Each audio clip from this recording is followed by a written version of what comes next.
Hello, very good morning to all dear PGS students. I hope you all are fine at home. तो चलिए मेरा पहला class आप लोग का होने जा रहा है आज ही, which I'm going to take on online. It is a great privilege for us. जिसमें मैं अब आप लोग का जो टॉपिक है मेरे साथ जो मैं लेने जा रहा हूँ that is applied social psychology. तो अप्लाइड सोशल साइकोलॉजी का पहला इंट्रोडक्टरी चैप्टर है जिसे मैं आप लोग को कुछ समझाने जा रही हूँ, और अगर आप चाहें तो कॉपी कलम रख सकती हैं, नोट भी कर सकती हैं। तो सबसे पहले हमें जानना है कि व्हाट इज अप्लाइड साइकोलॉजी। ये व्यवहारिक मनोविज्ञान क्या है। तो व्यवहारिक मनोविज्ञान उसे कहते हैं जिसमें कि व्यवहारिक समस्याओं का समाधान किया जाता है, यानी प्रैक्टिकल प्रॉब्लम्स का हम हल निकालते हैं। इस प्रकार के मनोवैज्ञानिकों ने कई तरह के सिद्धांतों तथा नियमों के आलोक में मानव जीवन की विभिन्न व्यवहारिक समस्याओं का समाधान करके और मानव के जीवन को काफ़ी सुखद बनाने का एक प्रयास भी किया है।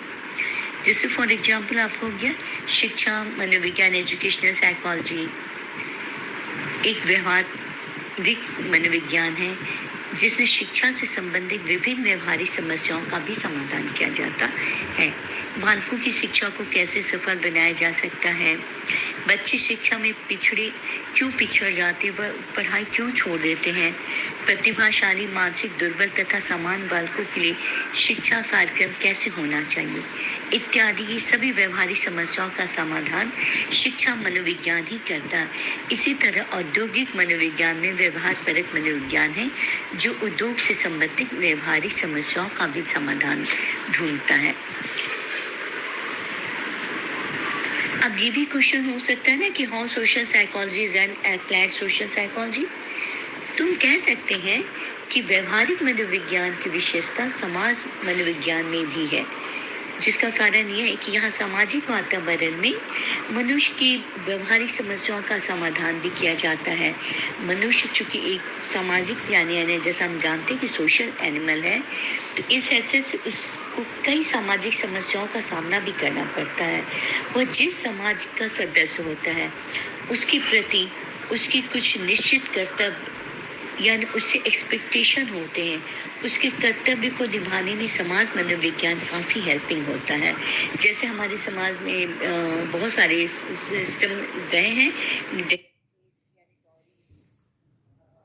दौरी, casteism, caste riots, communal riots है, बेगरी, प्रोस्टिट्यूशंस इत्यादि ऐसे अनेक व्यवहारिक समस्याएं हैं जिनके समाधान के लिए समाज मनोविज्ञान हमेशा से प्रयत्नशील है, और इन समस्याओं के समाधान का प्रयास विशुद्ध मनोविज्ञान यानी प्योर साइकोलॉजी के सिद्धांत तथा नियमों के आलोक में ही किया जाता है। मार्टिन तथा नेस्बिट ने भी ये बतलाया है जैसे कि समाज मनोविज्ञान का एक दायित्व व्यवहारिक सामाजिक समस्याओं का समाधान करने से है। व्यवहारिक समस्याओं का तात्पर्य उन समस्याओं से है जिनका प्रभाव सामाजिक समस्याओं के समाधान से समाज तथा व्यक्ति दोनों को लाभ पहुंचाना है तथा दोनों की प्रगति में उनको काफ़ी हेल्प भी करना है। और यदि इन सामाजिक समस्याओं का समाधान अगर नहीं होता है तो दोनों को काफ़ी हानि भी पहुंचती है तथा उनकी प्रोग्रेस में यानी प्रगति में काफ़ी हद तक बाधा भी पहुंच सकती है। जैसे सांप्रदायिक तनाव का सामुदायिक दंगा, सांप्रदायिक मतलब तनाव यानी कम्युनल राइट्स हो या कम्युनल टेंशन हो, विशेष रूप से भारतीय परिवेश में इंडियन कॉन्टेक्स्ट में एक गंभीर सामाजिक व्यवहारिक समस्या है जिसका समाधान निकालना व्यक्ति, समाज तथा राष्ट्र सबों के हित के लिए काफ़ी आवश्यक भी हो जाता है। ठीक उसी प्रकार जातिगत दंगा भी यानी कास्ट राइट्स तथा डॉरी को लेके या छुआछूत, चाइल्ड मैरिजेस इत्यादि भारतीय समाज की व्यवहारिक समस्याएं, ये सारे व्यवहारिक समस्याओं के अंतर्गत आता है जिनका समाधान व्यक्ति, समाज तथा राष्ट्र के लिए काफ़ी एक आवश्यक उनका उत्तरदायित्व हो जाता है।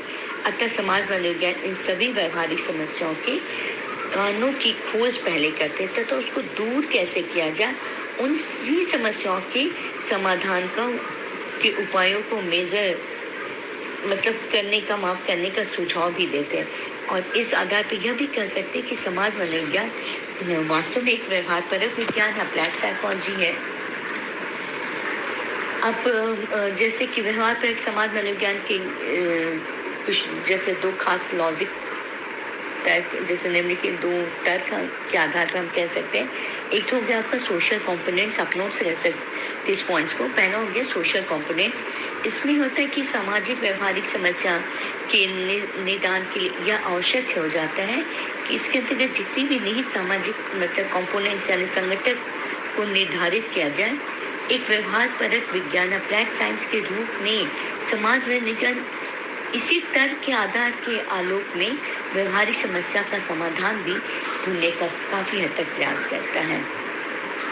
और इस प्रयास में उसी इस बात का जिस हद तक मतलब एक तरह से ऐसा हो जाता है कि जिस हद तक उसको सफलता मिल पाती है वो उसी हद तक उस समस्या का हल जैसे समस्या का हल भी कर पाता है। जैसे अब कास्ट राइट्स को लेकर कम्युनल राइट्स हो या दहेज प्रथा कि समुचित समाधान के लिए भी उसमें काफी निहित सामाजिक संगठनों का तत्व का जो आकलन अति आवश्यक हो जाता है। और इसी तर्क के आधार पर समाज मनोविज्ञान का महत्व एक व्यवहारपरक विज्ञान के रूप में भी बढ़ता जाता है। दूसरा पॉइंट आप लिख सकते हो ह्यूमन रिलेशनशिप। अब व्यवहारपरक समाज मनोविज्ञान का दूसरा तर्क आधार और बहुत रैशनल जो है मानव संबंध है। इस व्यवहारपरक सामाजिक समस्याओं का समाधान ह्यूमन वैल्यूज के आलोक में किया जाता है, यानी मानवीय मूल्यों के आधार पर ह्यूमन वैल्यूज के आलोक में किया जाता है। और जैसे कि प्रत्येक सामाजिक समस्या के समाधान के पीछे काफी मानवीय मूल्यों की प्रधानता भी रहती है। भारतीय प्रसंग यानी इंडियन कॉन्टेक्स्ट में कम्युनल राइट्स, कास्ट राइट्स और टेररिज्म इत्यादि समस्याओं का समाधान भी इसलिए आवश्यक है कि इससे मानव संबंधों अथवा मानव मूल्यों की सुरक्षा भी हो सकती है। और इसी प्रकार किसी भी व्यवहारिक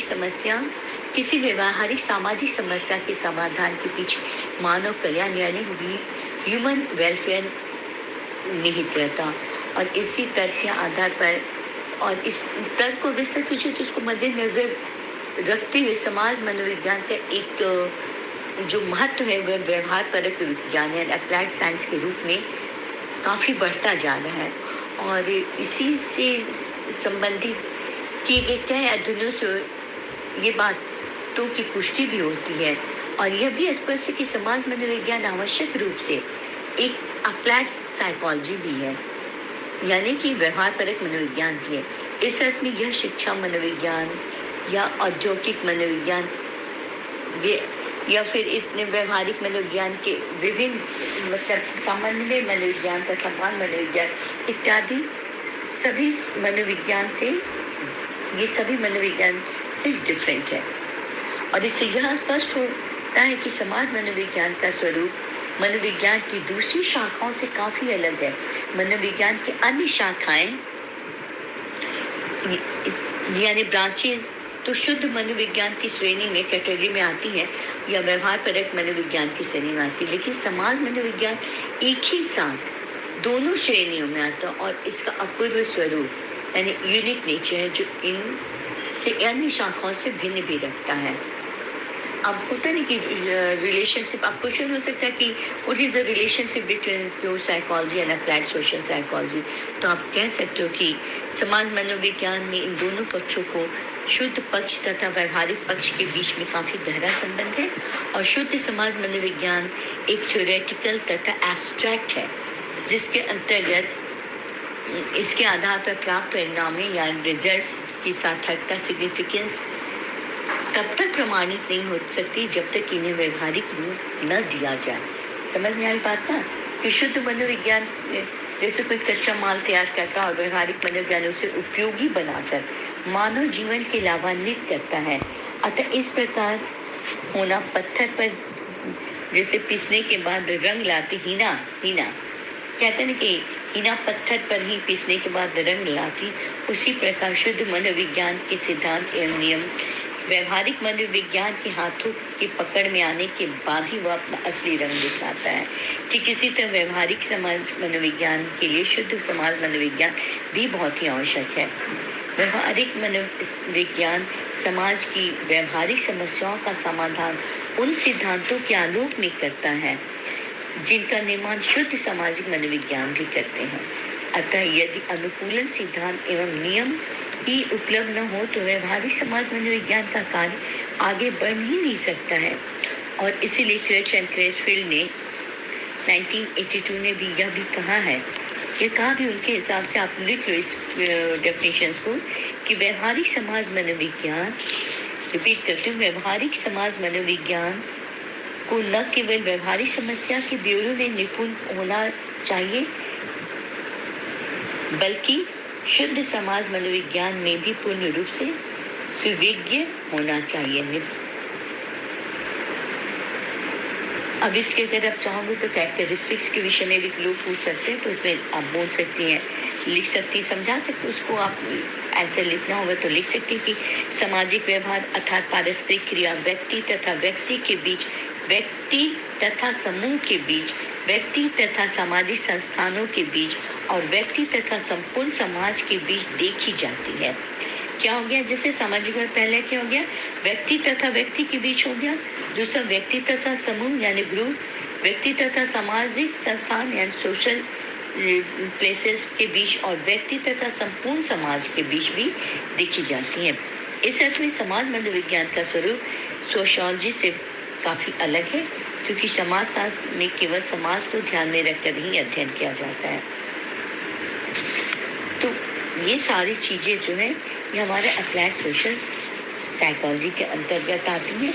और इसका जो बेसिक सोशल साइकोलॉजी जो है वो भी इसी तरह से है कि जैसे शुद्ध सामाजिक मनोविज्ञान का तात्पर्य समाज मनोविज्ञान के उस पक्ष से जिसमें कि विषय वस्तु का अध्ययन विधिवत रूप से किया जाता है, और इस अध्ययन के लिए प्रयोगात्मक विधि एक्सपेरिमेंटल मेथड अथवा ऐसे क्षेत्र का अध्ययन फील्ड स्टडी मेथड इत्यादि का भी उपयोग किया जाता है।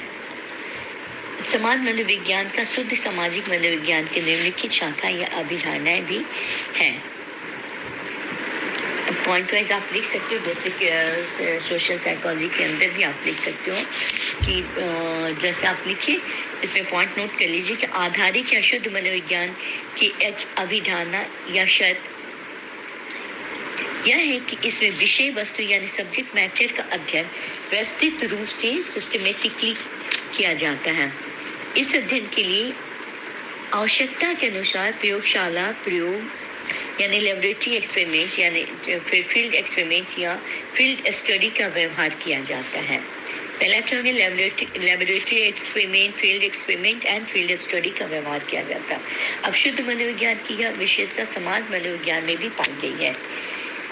यह भी आवश्यकता के अनुसार क्षेत्र प्रयोग तथा क्षेत्र अध्ययन का व्यवहार करके सामाजिक विषयों की विधिवत अध्ययन किया जाता है, और इसके आधार पर समाज मनोविज्ञान को शुद्ध मनोविज्ञान या मौलिक विज्ञान का करना काफी जस्टिफाइड होता है।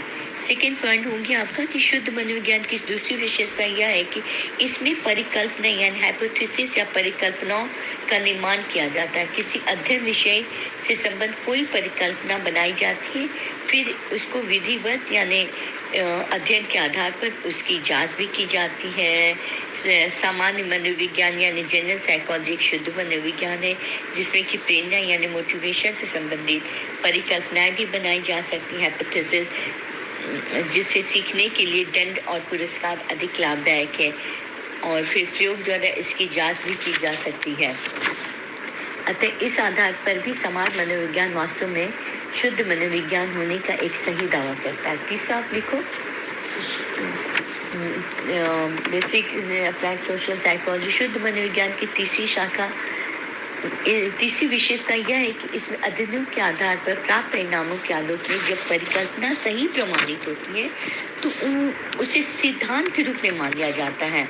जैसे थॉर्नडाइक 1896 ने एक बिल्ली, चूहे इत्यादि पशुओं पर प्रयोग करके इस परिकल्पना को प्रमाणित भी कर दिया है। सीखने का आधार तत्परता, अभ्यास तथा प्रेरणा ही है। अतः इसे सिद्धांत के रूप में मान लिया गया और यह विशेषता समाज मनोविज्ञान में भी पाई जाती है। यहाँ भी परिकल्पना को सही प्रमाणित होने पर उसे सिद्धांत के रूप से मान लिया गया। अब जैसे फेस्टिंगर ने मनुष्यों पर प्रयोग करके इस परिकल्पना को प्रमाणित कर दिया कि संज्ञानात्मक असंवादिता यानी कॉग्निटिव डिसोनेंस के कारण मनोवृत्ति बदल जाती है और इसे एक सिद्धांत के रूप में मान लिया गया। फोर्थ पॉइंट आप लिख सकते हो कि शुद्ध मनोविज्ञान की चौथी अवधारणा या विशेषता यह है कि इसमें नियमों, लॉज का निर्माण किया जाता है। जब भिन्न भिन्न मनोवैज्ञानिकों द्वारा प्रतिपादित सिद्धांतों का प्रमाणीकरण, वेरिफिकेशन हो जाता है तो इसे एक नियम या का रूप दे दिया जाता है।